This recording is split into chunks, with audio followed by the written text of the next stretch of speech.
నంద్యాల ప్రభుత్వ డిగ్రీ కళాశాల ఆవరణలో 76వ గణతంత్ర దినోత్సవ వేడుకలు అంగరంగ వైభవంగా నిర్వహించారు. నంద్యాల ప్రభుత్వ డిగ్రీ కళాశాల ఆవరణలో జరిగిన 76వ గణతంత్ర దినోత్సవ వేడుకల్లో జిల్లా కలెక్టర్ రాజకుమారి జాతీయ పతాకాన్ని ఎగురవేసి రాష్ట్రీయ సెల్యూట్ చేశారు.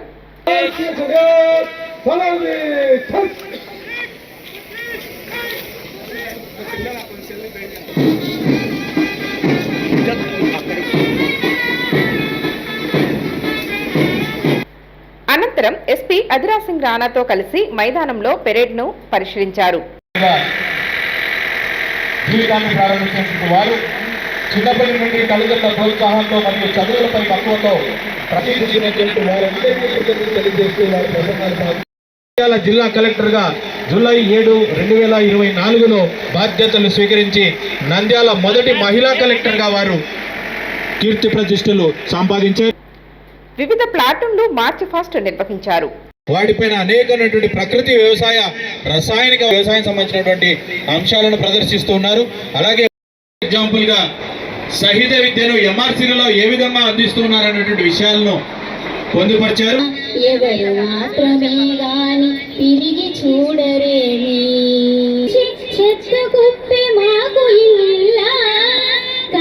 గ్రామీణ నిర్మాణానికి సంబంధించినటువంటి వారి విషయాలన్నింటినీ నడిపించే విధంగా ప్రజలను గ్రామీణ ప్రాంత ప్రజలను తీర్చిదిద్దే విధంగా పంచాయతీరాజ్ అధికారులు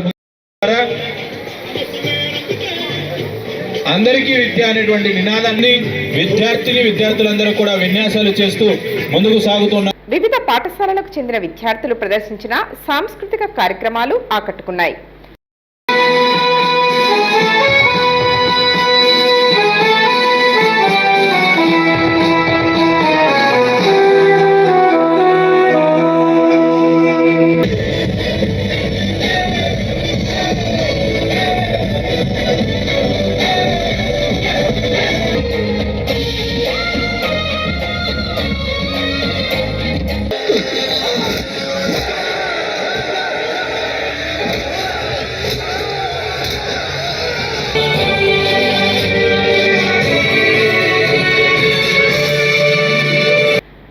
జిల్లా అభివృద్ధిలో ఉత్తమ ప్రతిభ కనబరిచిన పంచాయతీరాజ్, వ్యవసాయం, స్త్రీ శిశు సంక్షేమ శాఖ, టూరిజం శాఖలకు కలెక్టర్ రోలింగ్ షీల్డ్ అందించారు. కలెక్టర్ నంద్యాల జిల్లా ప్రగతిపై ప్రసంగించారు. ప్రజా ఫిర్యాదుల పరిష్కార వేదికలో వచ్చిన దరఖాస్తులను పరిష్కరించినట్లు తెలిపారు. 489 గ్రామాలలో రెవెన్యూ సదస్సులు 547 మంది భూ బాధితులకు 96 ఎకరాలు భూమి పంపిణీ చేసినట్లు పేర్కొన్నారు. వ్యవసాయ రంగంలో డ్రోన్ టెక్నాలజీ అమలు, శ్రీశైలం ప్రాజెక్టు ద్వారా 5,30,000 ఎకరాలకు నీరు అందించినట్లు తెలిపారు. అనంతరం జాతీయ గీతాలాపనతో గణతంత్ర దినోత్సవ వేడుకలు ముగిశాయి.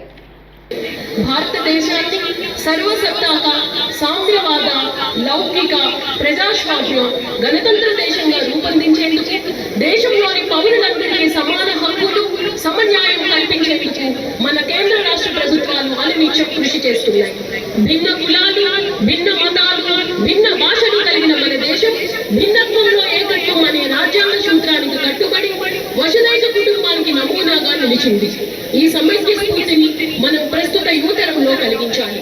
రాబోయే తరాల వారు భారతదేశ ప్రజాస్వామ్య విలువల పరిరక్షణ కోసం సంకల్ప సిద్ధులయ్యే విధంగా సమాయత్తం చేయవలసిన అవసరం ఉంది. గణతంత్ర దినోత్సవం నాడు కాశ్మీరం నుండి కన్యాకుమారి వరకు జరుగుతున్న వేడుకలు ఈ సందేశాన్ని అందిస్తున్నాయి. నవనందుల ఆలయాలతో పాటు అనేక మసీదులు, చర్చి, ప్రార్థనా మందిరాలు కలిసిన ప్రాంతంగా నంద్యాల ఆంధ్ర రాష్ట్రంలోనే ఒక ప్రత్యేకతను సంతరించుకుంది. అనాదిగా మత సామరస్యానికి ప్రతీకగా నిలిచిన ఈ ప్రాంతం సోదర భావానికి చిరునామాగా వర్ధిల్లుతోంది. భౌగోళికంగా అత్యంత సస్యశ్యామలమైన ప్రాంతంలో గుర్తింపు పొందిన నంద్యాల సాంస్కృతికంగాను అంతే ప్రాధాన్యతను కలిగి ఉంది. మన గౌరవ ముఖ్యమంత్రి వర్యుడు శ్రీ నారా చంద్రబాబు నాయుడు గారి ఆకాంక్షలకు, ఆశయాలకు అనుగుణంగా మన నంద్యాల జిల్లా సమగ్ర అభివృద్ధికి ప్రతి ఒక్కరూ కృషి చేయాలని జిల్లా ప్రజలందరికీ ఈ శుభ సమయాన నా హృదయపూర్వక విజ్ఞప్తి. హలో అండి, నేను మీకు Rakshitha. Please do subscribe to Nandyal communications.